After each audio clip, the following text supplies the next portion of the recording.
Hey, everybody, welcome back to Modern Solutions for Modern Restaurants.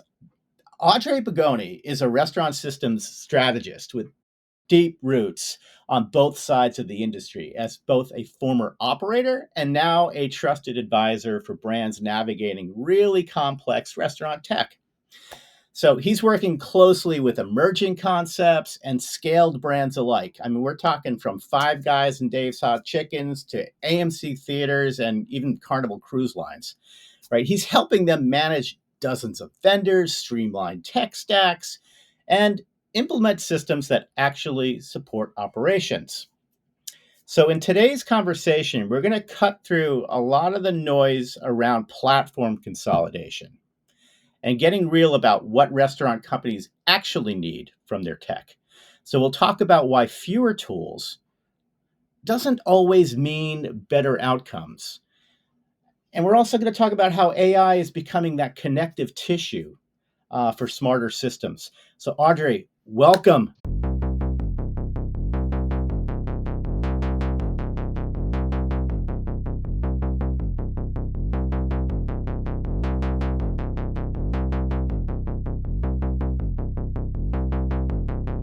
Thank you so much for having me, man.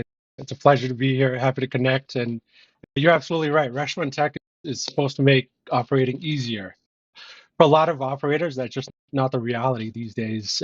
Sometimes it's created as many problems as it actually solves. And I think the goal now isn't more tech, it's just more orchestration of that tech and how to curate it better. So, Yeah, happy to be here. that's fantastic. Well, I'm so psyched that you're here. I mean, for the audience, Audrey and I have worked together in the past at Crunch Time, where we worked on so many large enterprise brands. And Audrey was kind of the guy, one of the guys that was behind the curtain at Crunch Time to help optimize the technology inside a lot of these restaurant clients. And so, along his journey as a as a as a technology strategist and also a technician, I should say that you've kind of seen it all, Audrey, haven't you? At this point, I mean, you've had your hands inside of almost every system that you can think of, like from labor I to think so. inventory. Yeah. Yeah, I started in this business, right at the very beginning, right, bussing tables when I was 13 years old, and I knew that I wouldn't leave. So yeah, I just tried to expose myself as much as possible, whether it was, bussing those tables, cooking in a line, and then eventually opening up restaurants and moving into the tech space, right? It's been great. And one of the things I've been really passionate about is, you know, does the fragmentation actually look like at the store and corporate level? And what problems arise out of that? For Yeah. me, fragmentation looks like chaos disguised as choice. At the store level, it's managers logging into 6 different systems before lunch. Your POS systems, scheduling, inventory, training. Well, let's stop there. I don't want to get too ahead of ourselves on this because let's give some context for the audience. And many of them are going to know this, but restaurant brands are like they're juggling what between 10 and 20 or more different platforms. Every like you mentioned, everything from the POS to your labor to your inventory, your scheduling, your marketing, and much more. And the fragmentation, as we all know, really kind of creates these data silos and friction uh, and frankly adoption fatigue across the entire universe in the entire organization. So, with you seeing this up close, talk to me a little bit about how what does that fragmentation really look like, at the store and corporate level? Well, as you said, right, 10 different systems, a few systems before you even talk to your first customer in a restaurant, all with different logins. Sometimes these systems aren't even speaking the same language, right? And you, it's what you do on a day-to-day basis. You know when something's not quite right in your operation. You're getting alerts from 2, 3 different systems. You know something's wrong, but the data that's sitting there might be in 3 different dashboards, and those dashboards might not agree. Um, and that's at the operator level, but even from a corporate standpoint, that same fragmentation means that nobody's seeing that full picture in real time. You have finance, ops, marketing, culinary, all making data-driven decisions as they're expecting their operators to do. Right. But these data-driven decisions are made from different sources of data. You end up managing systems instead of restaurants, and nobody needs to do No, that. nobody wants that. So, Yeah, so the answer, it seems like the answer nowadays, and has been, there is the industry's response to all of this, these managing all these platforms is consolidation, right? So, but consolidation, I've heard you say, isn't always is not always enough. So where does yeah, like consolidation fall short? What's overlooked in this? for sure. It's something that's needed, right? It needs to be clean, less points of connections between all of your systems. And at the end of the day, sometimes it's more cost effective, right? It is going to look better on paper, but consolidation is a reaction. It's not a strategy. So consolidation for consolidation's sake, it's going to solve symptoms, but it's not going to address the root cause of all those discrepancies. And most of the time, you trade depth for convenience, right? You can cut your vendor count in half and still have disconnected workflows. Take something ubiquitous as net sales, for example. Whether you're asking a POS company or an inventory company, net sales could be very different things. How do discounts and comps play a part in those? What do gift cards look like, right? Are those deferred sales? These are things that have clear definitions, but companies talk about them in different ways, not only because, also because operators also talk about them, in different ways. And when you're picking one place or one vendor, one curated or one consolidated solution, uh, you end up conforming your operations to their product roadmap, right? That's not alignment. To me, that's surrender. And Interesting. Yeah. yeah, what I think is overlooked is that operational alignment, right? How well these tools fit your operational DNA. Does ops have a seat at the table from the very beginning? That's why I think the goal isn't fewer tools, it's tools that actually make each other better. Right. So I like that because the theme with that idea is really about curation, right? So they're moving towards curation, and curation means using fewer but the right tools, Right. perhaps. And you know, and as you mentioned, aligning it too with their operating models. Right. It's intentionality, right? It's Yeah. knowing exactly why each system exists, what problems it solves, and how it's going to connect to all the others, right? Your successful operators, they're going to treat their systems like team members. Each has a defined role, a clear accountability, right? Mm. Concept of myth and plaza isn't just in the kitchen; it's with your stack as well. Everything has a place, and everything needs to be in its place in order for it to be that organic orchestra that some might call a Saturday night. Right. But so often, tech stacks are never built overnight, Right. right? These are constant evolutions. You start somewhere, usually, with your point of sale provider, and then then you perhaps graduate into a better back office inventory labor system, and these things become, for all intents and purposes, the backbone of your tech stack. But as time passes on, your needs might change and technology develops. And perhaps some of those technologies that you brought on at the very onset are not necessarily evolving, maybe at the speed that you'd like to see, Right. or perhaps the integrations that are so incredibly important, and we'll talk about integrations in a second, are not these integrations aren't there, or perhaps aren't working or maintained as well as they should be. So how should brands really kind of think about their growth stage when deciding, which tools to invest in or to let go of, that for that matter? Sure. Yeah, it's all about bringing ops in. I think ops doesn't buy tech for features; they buy it for fit, right? Okay. Um, they don't care about the code. They don't care about when it's coming, or they care about their workflows, right? And how does that technology actually fit into their workflows? And then they're going to pick tools that So give reinforce me those an workflows. example of that. I'd love to pick your brain a little bit on how operationally, where might ops and IT, for that matter, differ? Where they both have different points of view, perhaps? Well, yeah, sure. I mean, if if you're going through an RFP process, right, as a restaurant company talking to a vendor, you're going to have IT at the table. You're going to have hopefully operations at the table. Uh, but IT is just worried about different things, whether it's security or payment card industry transactions and, you know, disaster recovery, right? System uptime and things like that.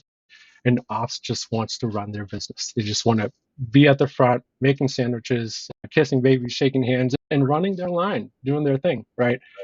And again, they don't buy it for the features themselves. Whatever that RFP says, it's a yes or no question, right? Does it do the thing? Yes, and it better do the thing, but they buy it for the fit itself. Is it actually going to keep them out of the back office, out of their phone, and doing what they're supposed to do? I see.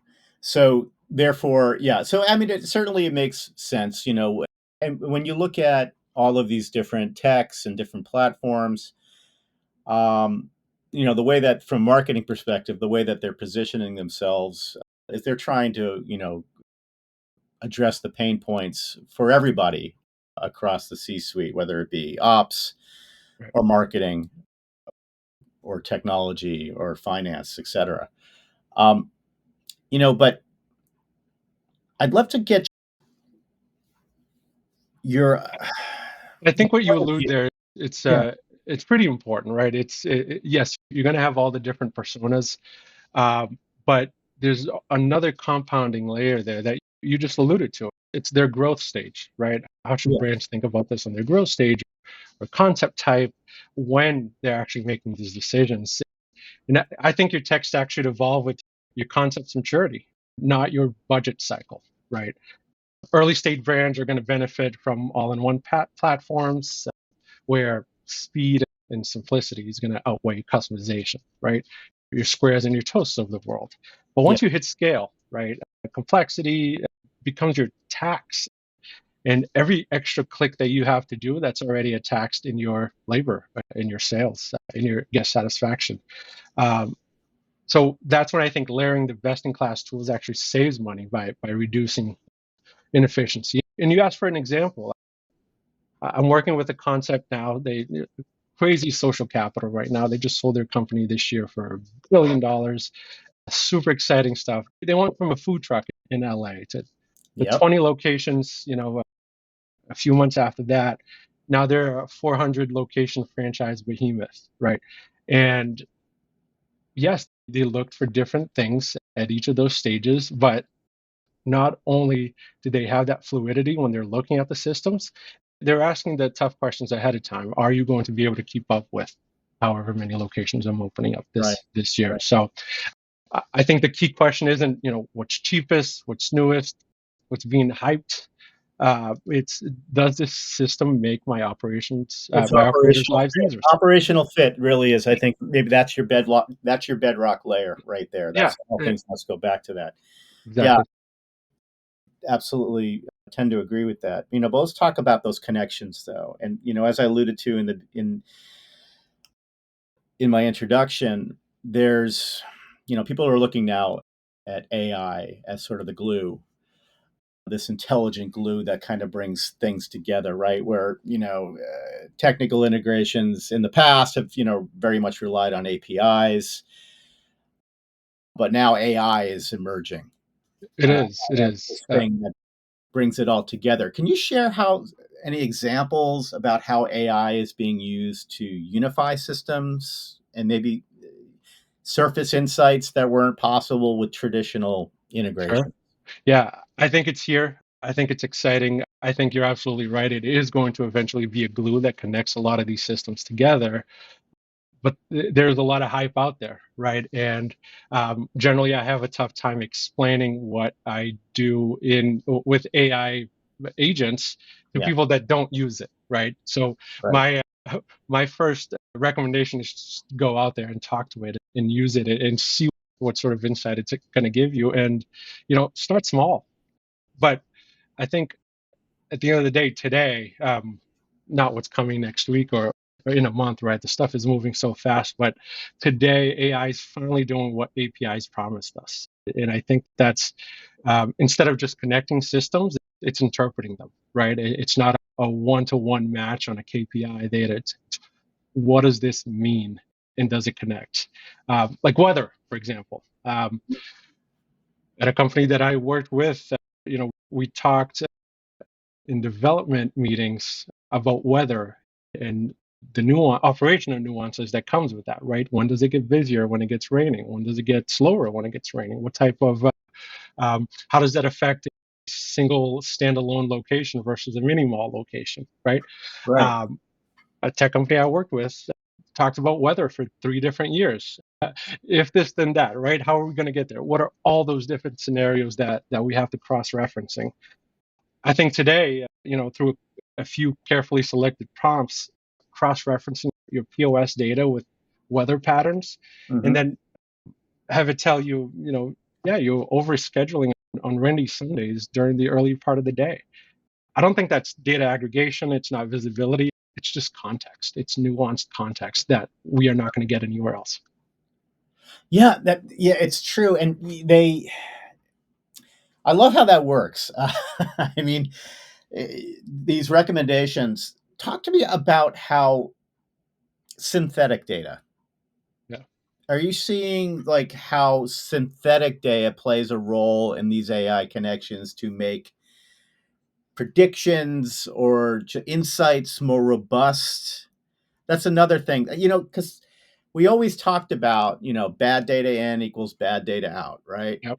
Well, so now there's this terrific thing that AI does, which it kind of creates synthetic data based upon missing pieces and things that aren't always there, and then somehow formulates a more robust insight or Yeah. recommendation with apparently tremendous accuracy. How what has been like has there been any big revelations on the brand side with these AI insights and how this is all working? Are people's like minds blown? What are you seeing? At least mine is. I'll tell you that, Paul. It's super exciting. I think that now the inferment, right, the ability to translate the data between systems without that custom middleware, without coding, right, without writing some SQL queries that's going to bring you information and tell you what to do with that. You have to be aware of those specific use cases, right? So if we're talking the top 100 restaurant brands in the country, you have to code, 6 different or 100 different operations. Yeah. But I think that the inferment aspect there is it's going to translate the data between systems. I talked about net sales, right? I think that there's going to be actual prompts that will give you some information on what that net sales is supposed to be without custom middleware, without an API that's going to break every update, right? I've described APIs to customer like an Excel spreadsheet, right? If you have a formula that's pointing to a cell and that cell is no longer there, it's broken. Well, if you're a tech company that's doing these sort of releases, on a monthly basis, quarterly basis, there's reaction that needs to happen there. But I think what has blown my mind is how this new concept has made it easier for actual operators to become developers. And if which you is yeah, which is and I truly mean that. And I think when you have an operator that can explain to you, their P&L, right? If somebody uses an actual versus theoretical report and they can explain to you that, beginning inventory plus purchases minus sold is going to equal that variance that you're looking for, right? I think you as an individual, as a VM, as a restaurant manager, if you can explain that to an AI, it's going to Mhm. explain it right back to you with the data that you're actually looking for. So that manager just became a development. He just created an actual versus theoretical report. And there's no limits. I mean, if we talk about the concept of menu engineering, the Cassavana Smith method, right? Okay. Uh, a way for you to organize your recipes into a quadratic scale that's going to say, hey, these sell the most, but they're not that profitable, or Sure. these sell, The but they're so dogs, the plows, the stars, right? Yeah, exactly. exactly. If you can explain that in concept, to an AI, it's going to give you that information back. And now you just created a menu engineering report, right? So I think you as an operator, if you start asking it these questions, you're going to create your own pieces, small pieces of software. So let's talk. I want to go a little bit deeper into this because this to me is fascinating when you're talking about essentially, in some ways, vibe coding on the fly with, with your system. So for example, let's say you get a new directive from the top. CEO says we have to figure out a way in which to we got to we got to save 1% on our food costs. We got to figure out a way to do this, guys. We need to figure out how to do that. Now, with AI now sort of becoming this, for again lack of a better word, glue or connective tissue between these different systems, is there a way in which you can tell your system, hey, we need to find 1% on our food costs? Have at it. Yeah, Is that I where we're think going? I think so. I think where it's going, even without planning to, is the translation of personas. And you said it absolutely right. The directive is going to come from the top, right? I need you to save me 1% in my variance. What does that mean to a guy that's making sandwiches and needs to close tonight and open tomorrow, right? I think a real restaurant AI is going to have to speak the language of operations. So it shouldn't tell you labor variance is up 8%. It should tell you you got two bartenders that are clocking in early every Friday because they're roommates and they just drive into work together. Make sure that doesn't happen. You're going to know that the AI is legit when it respects that chaos, right? When it can handle exceptions, your substitutions, your late trucks, trailer that went down without breaking the logic that's been hard coded into that code. I think the tools that get it are going to be the ones that are going to sound like an experienced AGM, not a spreadsheet, right? Again, bartenders, not percentages. Yeah, yeah, exactly. That has always been one of the things that has bothered me, I think, about a lot of these traditional dashboards that we've seen for years and years, is that, it just feels like, well, do I need to be a CFO, or do I have to have an MBA for me to interpret this data? Or even worse, do I need a BI team or a group of statisticians to decode this so that everybody understands what's happening? Yep, And so, yeah, it's that plain language that I think is going to be really important. And again, sort of elevating those insights into directives that are clear, because everybody ultimately wants to know why. right. Right? What I think AI does better than most things is it tells you why this is happening. At least in the demos, in many of the demonstrations that I've seen, that variance number isn't just a number. There's some rationale or reason behind that, and that's what gets the wheels turning in one's brain to say, okay, we need to think about this a little bit differently. Absolutely. It's that translation. I've said before, right? I can have a conversation with a sandwich maker in a C-suite, and I think that's no longer a selling point for me. I think AI is going to be able to do that, is doing that, and um, again, it's elevating people that have never thought about tech in this way. It's going to elevate them, and I truly don't think that there's a limit to what they're going to be able to do within those four doors. Yeah, I I think the love secret is staying within those four doors, right? Don't try to save the world. Just get through your shift, make some money, make sure your people are happy and the guests are taken care of. And I think there's prompts for that. There's prompts for that, Yeah. which will be a t-shirt. There are prompts for that. So this idea then, like, of operational expertise becoming, you know, you were getting towards, like, this idea of operators becoming, in Co-authors. some ways, Yeah. technologists. Yeah. Yeah. Yeah. You know, so as we look at so many solutions that are out there now, Audrey. I mean, I know you're working with a lot of big brands, and they have to be asking themselves now, what's real versus what isn't real. Um, you know, how are they making those decisions? What is it? Are they taking it from the top, where they're truly looking at what their objectives are and then moving forward, or do you find there just to be a lot of distractions out there with shiny new toys?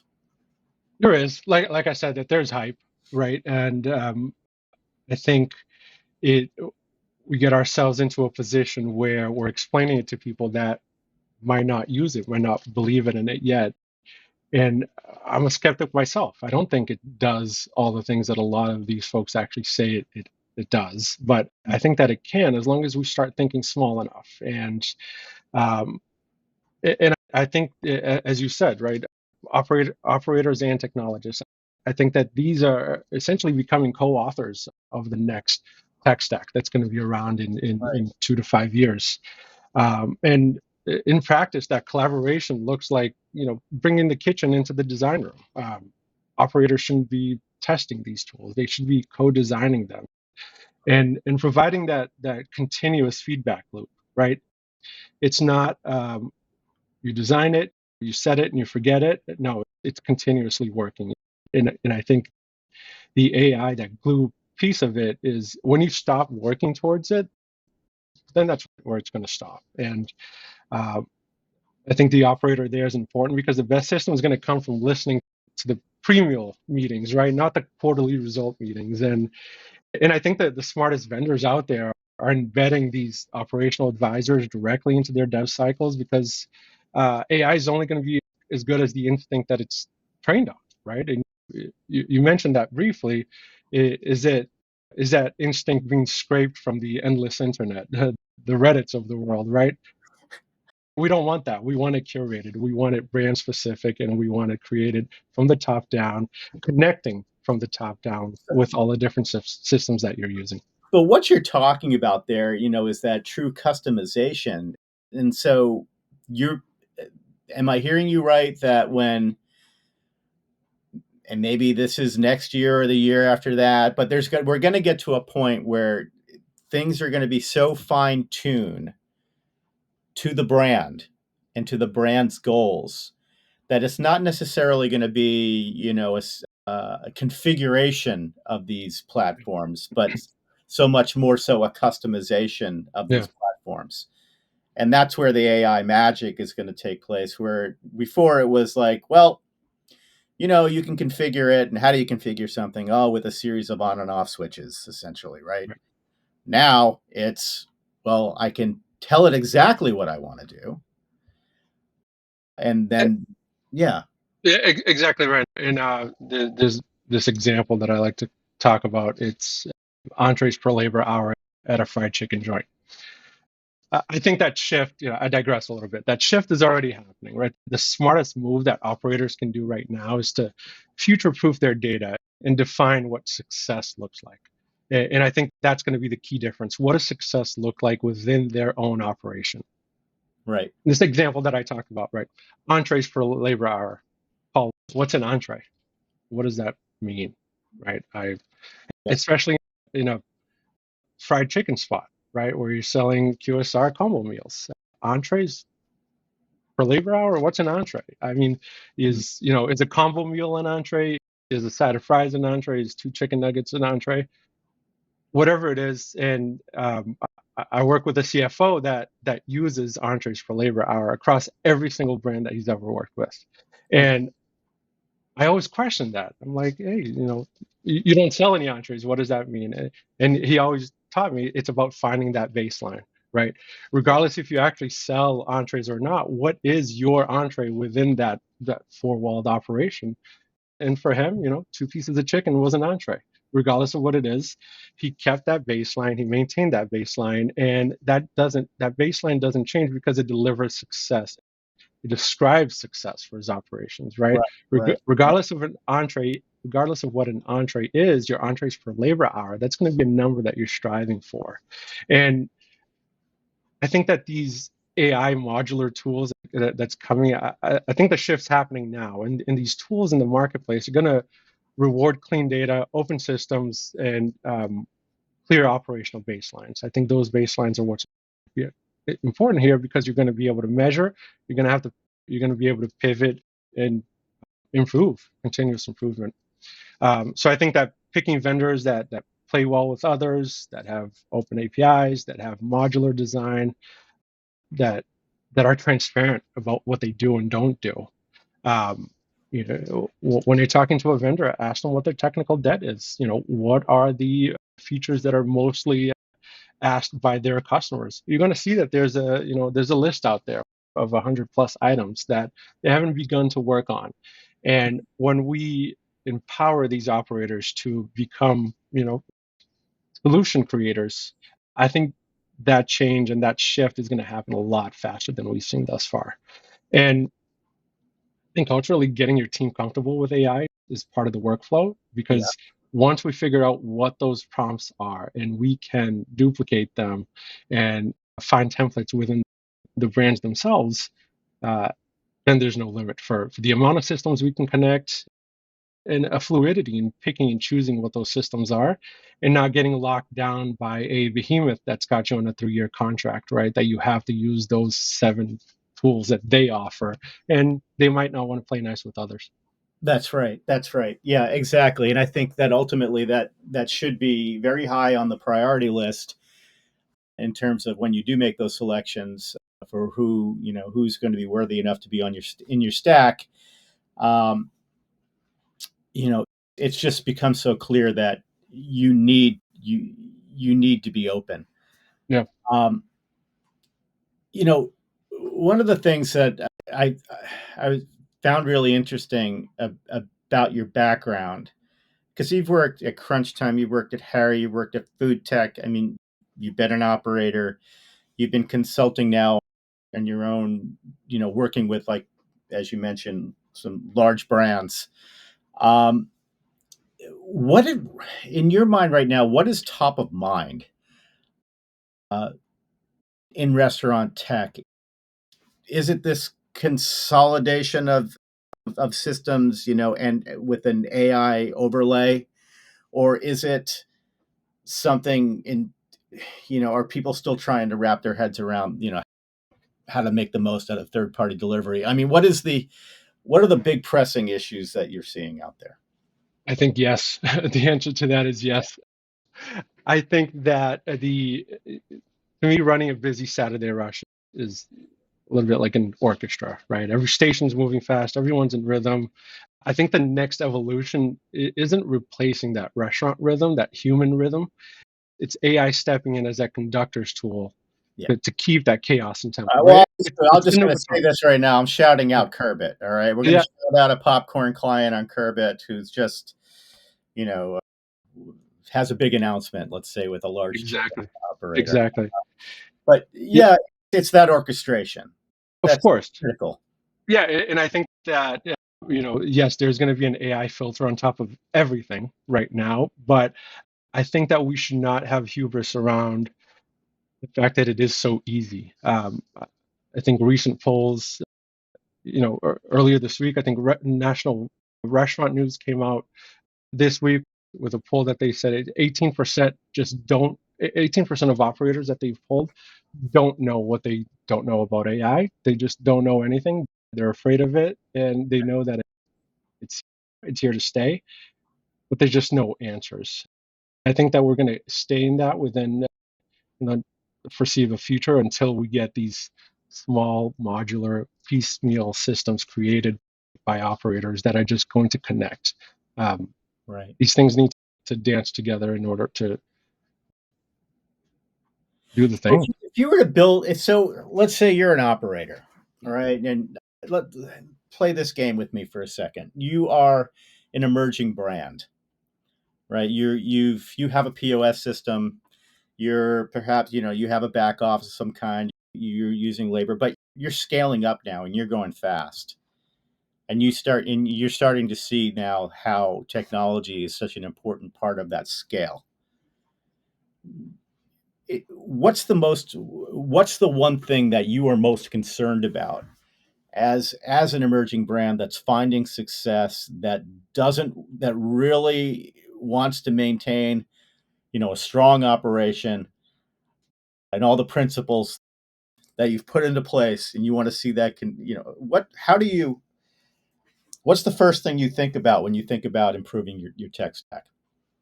Yeah, I mentioned it before. I think if if we continue this consolidation path, I think that operators are going to eventually surrender to or continue to surrender to technology, and I think it needs to be the other way around.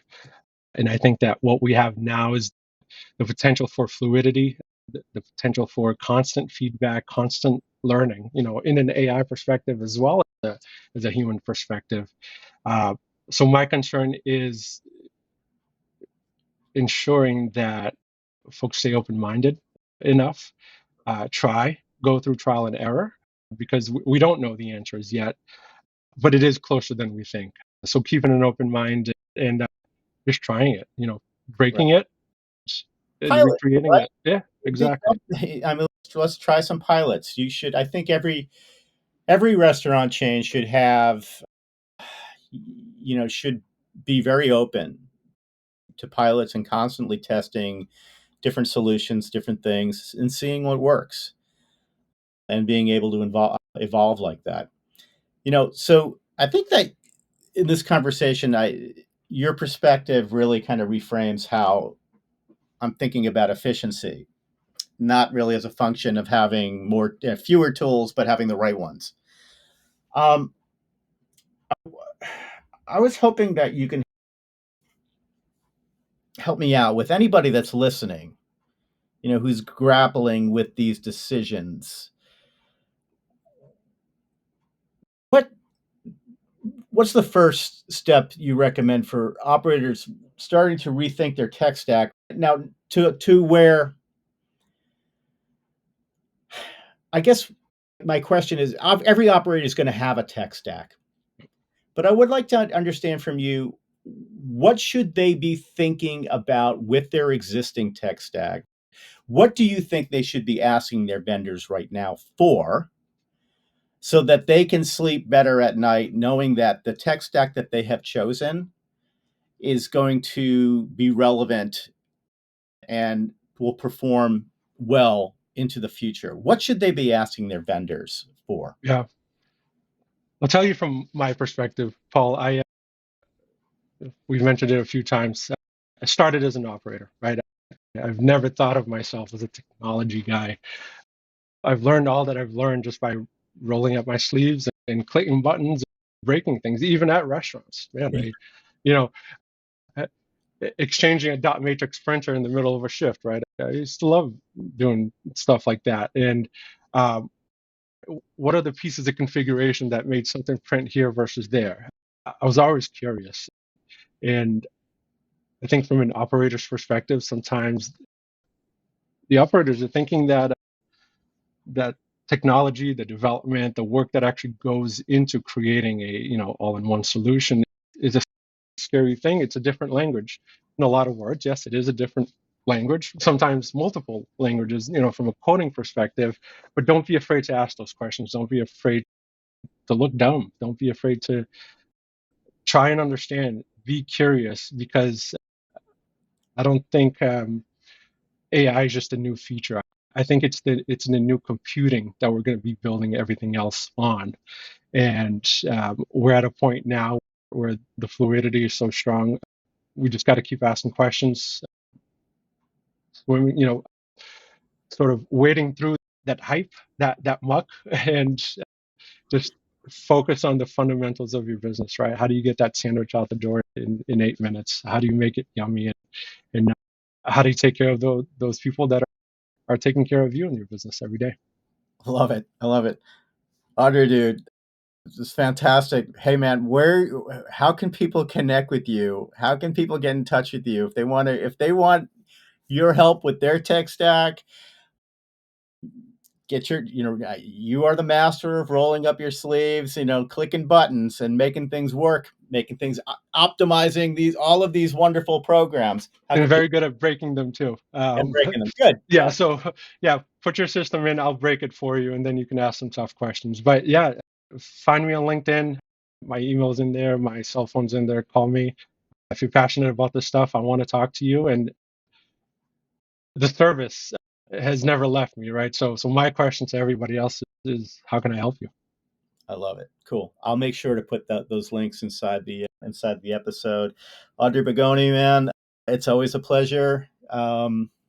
Let's get together in the seaport soon and clink some beers. We absolutely will, Paul. Thank you very much. I really appreciate the platform. Good luck. You're killing it out there, and I'm always happy having a conversation about what's real. So thank you again.